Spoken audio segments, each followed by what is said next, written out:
Alors GRL 600 CHV, comment activer le mode recherche de pente? Donc pour activer le mode recherche de pente, la seule façon de l'activer sera sur la cellule de réception.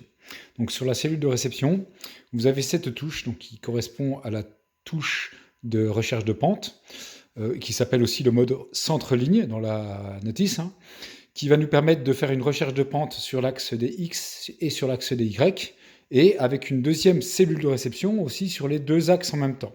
D'accord. Et en position verticale, on pourra aussi faire une recherche de pente, enfin un alignement sur l'axe des Y. Donc comment ça marche? Si j'appuie une fois dessus, on va faire une recherche de pente sur l'axe des X. Donc CFX va s'afficher, on va le voir après.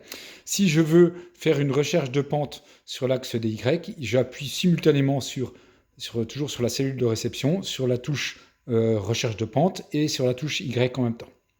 Donc on va activer la recherche de pente, d'accord. J'ai fait un point de référence ici, qui n'est pas bien sûr au même niveau que mon laser. Donc je ne sais pas si vous voyez ce petit point ici, d'accord. Là, pardon, clac. Donc je vais m'aligner parce que je veux rechercher ma pente que j'ai par rapport à ce point ici. Donc je m'aligne par rapport à mon trait sur le côté, hein, d'accord. Je ne sais pas si vous voyez. Donc je vais appuyer sur la touche. Alors c'est dur de faire ça d'une main. Sur la touche recherche de pente. Et voilà, et CFX, c'est à démarrer, d'accord. Donc là, on va faire une recherche de pente sur l'axe des X.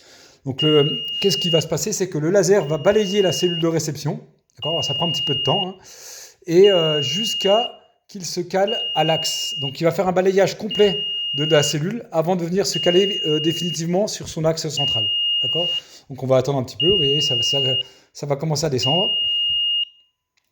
Donc ça prend un petit peu de temps, hein, désolé, hein, c'est juste pour vous montrer comment ça marche. Et vous verrez, une fois que l'on a terminé, que le laser a... Vous voyez, ça commence à descendre, là, je ne sais pas si vous voyez.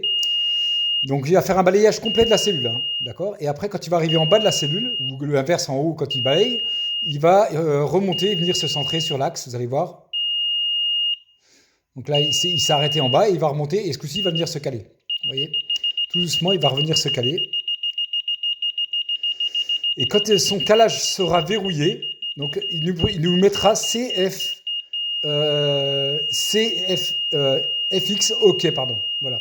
Vous allez voir, ça va s'afficher. Voilà, X OK. Donc ça, c'est bien calé sur l'axe des X. Et là, maintenant, je peux aller faire ma réception à différents endroits pour me caler sur ma pente. Donc ce qui est bien, c'est que vous allez pouvoir aussi avoir la pente que vous avez de votre point de référence à votre point de base. D'accord. Donc là, on a bien 2,01% de pente entre mon point principal et mon point de référence qui était là-bas. Voilà. Pour l'enlever, pour le désactiver, comme pour les pentes, hein, avec la télécommande, on va désactiver, on va mettre à zéro le pourcentage de pente sur l'axe qui a été sélectionné. Voilà.